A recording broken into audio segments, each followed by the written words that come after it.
Okay, so ladies and gentlemen, welcome back to my YouTube channel. And now I'm here to teach air law. This is Engineer Kafaras, Aviation Maintenance Engineer at Afritech Virtual University of Aeronautical Sciences. And I'm going to deal with aircraft certification documentation. So you may be wondering, I want to buy an aircraft. How am I going to deal with the paperwork? And this is the right time. So what I'm going to do on completion of this topic, we should be able to explain certificate of airworthiness categories, purposes of flight. Should be able to explain the requirements of the following: certificate of registration COR, noise certificate, weight certificate, schedule. Should be able to explain radio station license and approval. Certification of airworthiness, which is called COA. A person shall not fly an aircraft unless there is in force in respect of that aircraft a certificate of airworthiness, meaning you cannot fly an aircraft if this one is not there. Or if you don't have this one, you must have restricted certificate of airworthiness, which is abbreviated RCOA, or you must have a special flight permit duly issued or rendered valid under the law of the state of registry. For example, Uganda, for example, Kenya. If the aircraft is registered, it has given you a special flight permit. That's when you can fly. Each aircraft shall be issued with an individual certificate of airworthiness when it is shown that it conforms with the type design approved in its certificate. They first itinerize it and check whether it conforms with its design in the type certificate. Then they give you a COA, including all relevant documentation. Inspections and tests demonstrate that the aircraft is in condition for safe operation. They must see the documentation. Is it proper? Are the inspections you're carrying out, how you have recorded how you will be doing, and the tests, they should demonstrate that it is in a safe condition. COA. Airworthiness certificates are classified as follows: certificates of airworthiness, restricted certificate of airworthiness, permits to fly. Certificate of airworthiness can be issued to aircraft which conform to type certificate, which conforms to a type certificate. We have restricted certificate of airworthiness. This one can be issued to aircraft which conforms to a restricted type certificate. We shall look at this type certificate, because when you manufacture an aircraft, and the first thing they give is type certificate. It must comply with the specific certification specifications, ensuring adequate safety. It must comply specific certification specifications. Permits to fly can be issued to aircrafts that do not meet or have been shown to meet applicable certification specifications. So this permit to fly, they give it to that aircraft that does not meet the above the applicable certification specifications, but are capable of safe flight under defined conditions, but it can fly safely, so it doesn't qualify. Aircraft with certificate of airworthiness. Aircraft which don't need a certificate of airworthiness. 1. Aircraft having a clear historical relevance related to participation in a noteworthy historical event, or something like aircraft which fought to the World War. Those ones don't need, because they have a historical event. A major step in the development of aviation. Those ones are like that have come in the steps of aviation. Those ones don't need. Major role played in the armed forces, meeting one or more of the following criteria. If the aircraft participated in the armed forces, for example, its initial design was being more than 40 years, its production stopped at least 25 years ago, that one doesn't need. Fewer than 50 aircraft of the same basic design. If you find that there are fewer than 50 of the same design, then doesn't need a COA. Now you look at this aircraft. Aircraft are designed for research, experimental or scientific purposes. I was looking at banana growing in Philippines. Those guys use aircraft for spraying. That is for something scientific purposes. Spraying what they are matoke. Aircraft which at least 1% is built by an amateur. Amateur, this is a person who doesn't know. Somebody wakes up in his village and begins building an aircraft because he has gotten some small knowledge on engineering. That is an amateur. He's building at his home, so no need for a COA. Aircraft whose initial design was intended for military purposes. An example is Aero 39. It was initially intended for military, though some use it for carrying themselves. But those which are intended for military, no need for COA. Aircraft which certificate of airworthiness are not issued also include aeroplanes that have no more than 2 seats. The stall speed or the minimum steady flight speed in landing configuration not exceeding 35 knots. If an aircraft has 2 seats only, why do you need COA? If you die 2 people, there is no problem. If the stall speed or the minimum steady flight speed in landing configuration does not exceed 35 knots, and the maximum takeoff mass of no more than 300 kilograms for a land plane and 450 kilograms for a land plane 2-seater. This one of single seat. But you see this aircraft, I think it is single seater, only one person. 30 kilograms for an amphibian off-road plane. You see like this. 195 kilograms of an amphibian off-road plane 2-seater, provided that we are operating both as float plane and as land plane. It falls below minimum takeoff mass limits.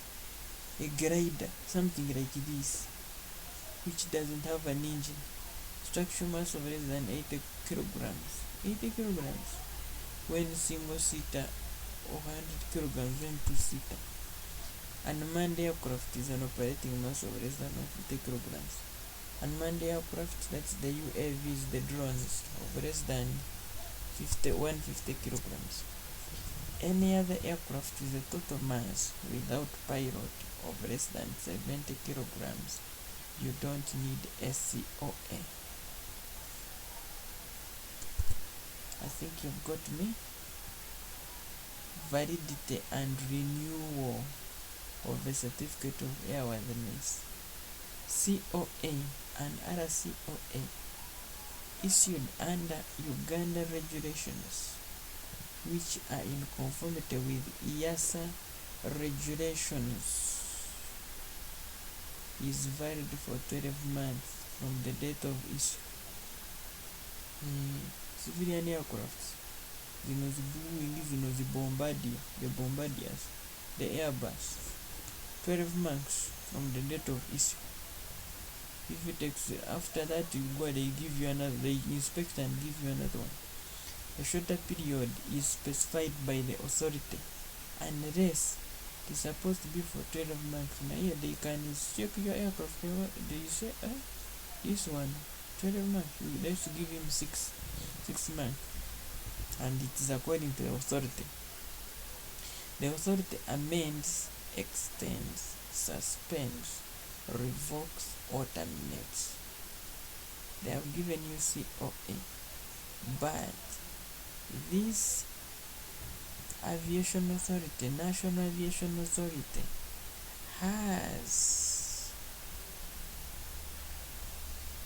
they have a right to amend your certificate, or to extend it, or to suspend, or to revoke, or to terminate. They give it to you, think I've finished, and you begin doing fake stuff. They withdraw, they terminate it.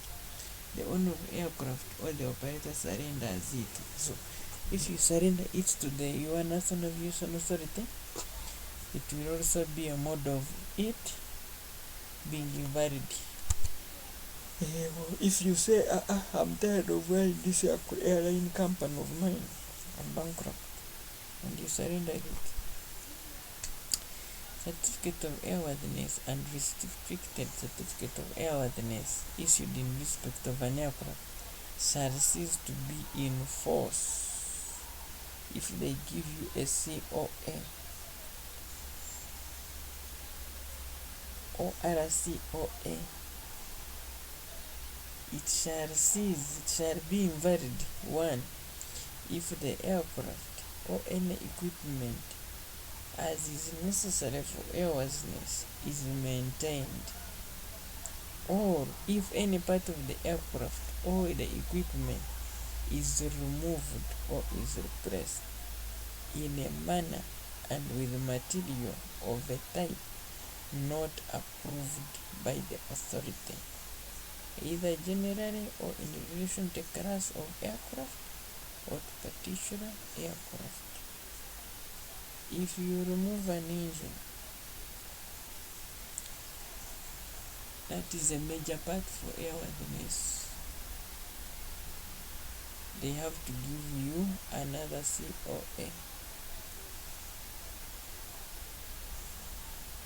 If you replace a part, any part of the aircraft or equipment, you remove it, that is of important value, or you replace it in a way or with a material that is not approved by the authority, your COA becomes invalid. The aircraft or any of its equipment is not maintained as required. If your aircraft is not maintained as required by the maintenance program or schedule approved by the authority, assuming you say after 3 months I will perform an inspection. Now it spends a period. They come to check you are not following your maintenance program. They have a right to revoke your COA. An inspection or modification classified as mandatory by the authority is not complete to satisfaction. So you are supposed to carry out a 300-hour inspection and you don't do it to the satisfactory level. You don't follow your maintenance, you don't follow your checklist. They come and check and find you didn't, the way you did it was not satisfactory. or modifying. Then he was COA. The aircraft sustains damage, and the damage is ascertained during inspection, which affects the airworthiness of the aircraft. Yeah, perhaps you were flying and your aircraft gets damage, and you discover that thing during your inspection. Your COA ceases to be in force. Permit to fly. This is issued when a certificate of airworthiness is temporarily invalid. Yeah, one COA is invalid temporary. One result of damage, your aircraft has some damage. A permit to fly used when a certificate of airworthiness cannot be issued, but the aircraft is capable of performing a safe flight. For instance, when the aircraft does not comply with essential requirements for airworthiness, when compliance with those requirements has not yet been shown. An aircraft that does not hold a valid COA or RCOA that is capable of safe flight under defined conditions, you can give it a permit to fly. The purposes of the permit to fly: one, for development. They have put such parts. Now you're going to fly from Nairobi to Kericho, so that another system will be installed. From there you fly to Mombasa, they add another system, but those systems they are adding are not actually affecting the aircraft. Showing compliance with regulations, design, organizational, production, organization, crew training during the manufacture. If they are training their pilots, those organizations like Boeing, Airbus, they don't need they just get permit to fly, and they fly as they are training their pilots or the crew guys. Production flight testing of new production aircraft. I wonder, this person who will test pilot is a very brave guy.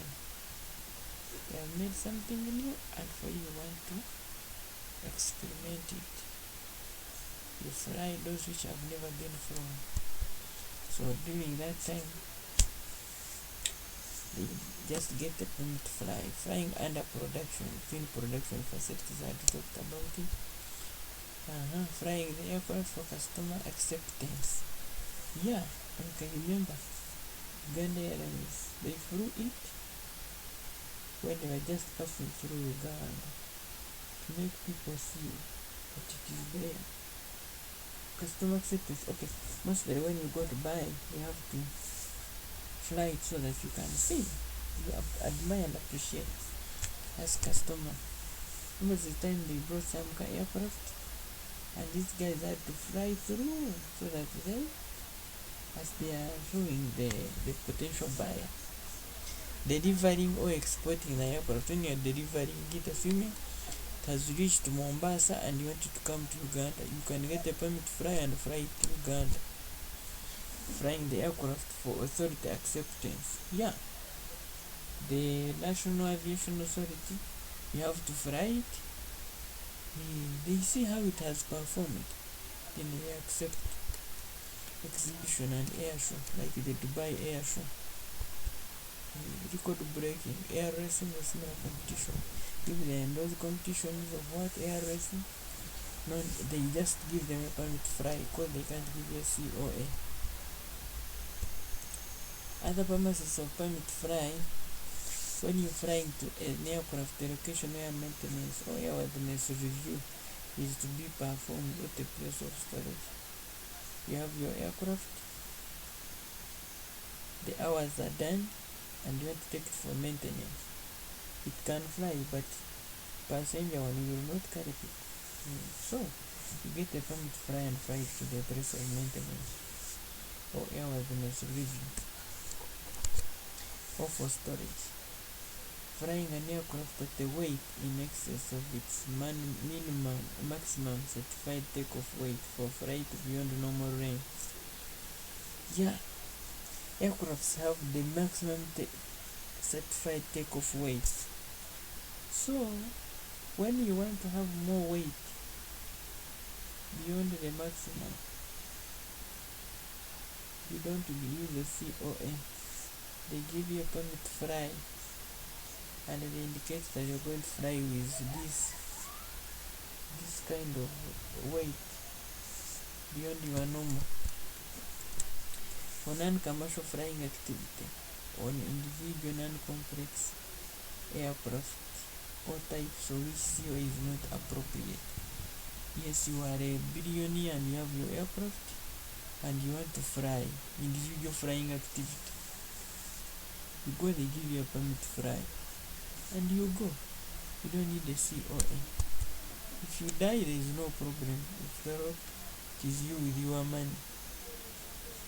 But if you are having passengers, you have to have a COA. Because there you are dealing with lives of people. Flight conditions include the following: any condition or restriction necessary for safe operation of the aircraft, including the conditions or restriction put on itineraries or airspace, or both required for flights. This is permit flight conditions put on the flight crew, restriction regarding carriage of persons and other than flight crew. Yes, when you are flying with permit to fly, you have restrictions. 1. Those conditions on the flight crew. Another one, restriction regarding carriage of persons and the flight crew. Operating limitations, specific procedures, or technical conditions to be met. So they write for you all those conditions. You should have crew members. Those crew members must have not go beyond their restrictions. Specific flight test program, if applicable. And you must have a flight test program. Specific continuing airworthiness arrangements, good maintenance instructions, and regime under which they will be performed. Application for permit flight must include purpose of the flight, where the flight is to take place, the flight crew names and qualification, restrictions for carriage of persons other than flight crew. If you are carrying them, you indicate those you are carrying. How the aircraft does not comply with the applicable certification specifications. You have to state why are you not getting a COA, because that's what you're supposed to get. But when they permit to fly, you must specify any restriction necessary for safe operation of the aircraft. Any other information considered necessary for the purpose. But the main ones, you must put the purpose of flight, where it is take place, the flight crews and their qualification, the restriction for carriage of personnel and flight crew, certificate of registration, COR. This COR is the responsibility of National Aviation Authority. An application for COR should be made to the competent authority of the member state. Yes, you apply to them. Then, when they approve you, they give you AOC, Air Operator Certificate. That is the approval, the aircraft operator, to allow them to use their aircraft for commercial purposes. So, when I agree with that, you not to use your aircraft for commercial purposes. You'll be flying it for your own personal gains. When you want to make money,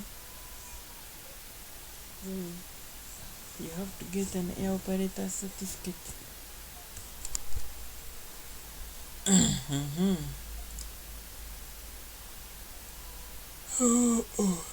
A holder of an AOC must register the aircraft operated under the holder's AOC in the state responsible for issuing the AOC. To register an aircraft, proof of ownership must accompany the application to the states which it is intended. You have to prove, you have to attach your proof that it belongs to you. Like that one, certificate of registration. When they give it to you, they give you the registration code. Include the following information: the serial number of the aircraft, the nationality mark, like the F you see here. For Kenya, Y is what? But for Uganda is Z. Registration mark, this one, ABCD. Name of the constructor of the aircraft. Is it Boeing, is it Bombardier, is it Airbus? Name and address of the owner. You have to know where you coming from. Noise certificate. All aircraft must have a noise certificate to confirm that they comply with ICAO legislation. Yes, there is no making noise for us in the space. So, the information regarding noise include the aircraft's flight manual must be available for the issuance of a type certificate. For the issue of a noise certificate, statement of conformity must be presented to the National Aviation Authority of the state with whom the aircraft is registered. The noise certificate transfers with ownership of an aircraft if the aircraft remains on the same register. But should the aircraft move to the register of another member state, the noise certificate shall be issued on presentation of the former. So you have your aircraft, you have been operating in Kenya, and you're moving to Tanzania. You have been in Belgium, you're moving to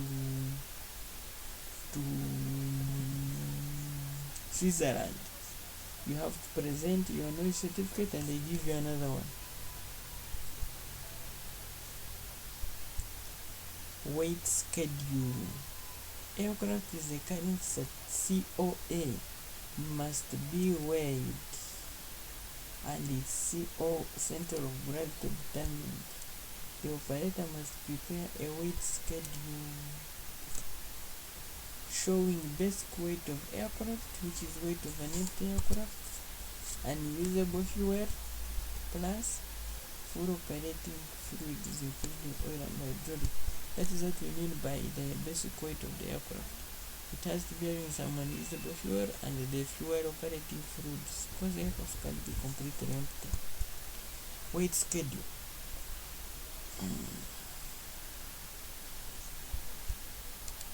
When the aircraft is at its basic weight, the following must be calculated. Position of center of gravity. Where is its center of gravity? Extremes of forward and aft center of gravity positions for each operating condition. Each aircraft must carry weight and balance documentation for flight. If you are going to fly, you must have your weight and balance documentation. Radio station license. This is issued by each of the member states, each aircraft, and is a requirement for flight. License is required to be carried on every flight. You have to be having it. No aircraft can operate its radio unless it carries a license. The person must be licensed to operate the radio. An application for a license must be accompanied by a list of equipment, both radio and navigational, fitted to the aircraft. So if you apply to get a radio license, you attach the list of equipment, both the radio and navigational, fitted to the aircraft. All the fitted equipment must be of an approved type.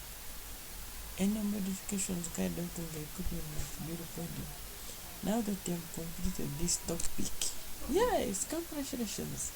You should be able to explain COA categories. COA categories. What do we have? We have certificate of airworthiness, we have restricted certificate of airworthiness, and the permit to fly. You must explain what each of those is and the purposes of flight. You must explain the following requirements of the following: the certificate of registration, COR. That is, if you want to do business, you must get a COR. Noise certificate. This one, if you move from one state to another, you present the one you had in the other state, they give you a new one. Weight schedule must be carried every time you're going to fly, and you must schedule when you are to weigh your aircraft. Radio station license approval and approval. Each aircraft must go with a radio station, must have a radio station license, and if you are to apply, you must include your radio equipment and navigation equipment that you have, and the person who is to operate them must also have a license. If you modify, you should record. You can go back a bit. And it is offered by the member state authorities, the National Aviation Authority. If you are going to use the radio, you must have a license. You will fly, you operate the radio without license. Okay, thank you for listening, and you have been a good team to listen. You have been a good class. I remain Engineer Kafaras, Aircraft Certification. We meet on another lecture. Thank you.